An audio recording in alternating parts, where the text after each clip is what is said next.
పిల్లలు లేని వాళ్ళు పిల్లలు ఇచ్చినావు, ఇంతమందికి ఇన్ని చేస్తాను కదా అన్ని ఇది లేదనుకోండి. అంటే పిల్లలు లేని వాళ్ళు పిల్లలు సంతానం ఇస్తున్నారమ్మా.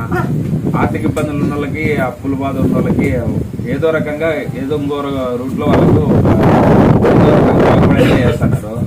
రోగాలమ్మా చాలా ఇబ్బందులు పడేవాళ్ళు, డబ్బులు లేని వాళ్ళు, ఇట్లా చాలా మంది బాగలేని వాళ్ళు ఇక్కడికి వచ్చి బాగైన వాళ్ళు చాలా మంది ఉన్నారు. నేను జనవరి నుండి వస్తానమ్మా. నాకు వాక్ ఇచ్చినావు, నువ్వు మాట ఇచ్చినావు, కానీ 3 నెలల నుండి ఇంకా చాలా ఇబ్బందులు ఉన్నాయి. తిరిగేట్లా చేసినావు. ఇప్పుడు ఏదో మేము తింటాను, అప్పుడు తినే కూడా పరిస్థితి లేనట్లు ఇబ్బంది వచ్చేసింది. కానీ నువ్వు రోజు నిన్ను ముఖ్యం ఏదైనా బయటికి పోయేది కానీ ఏదైనా చెప్పేది. కాకపోతే నాకు ఆ పెద్ద పని నెరవేర్చాలి. మాట ఇచ్చినావు, నిలబెట్టుకుంటావు. అవును.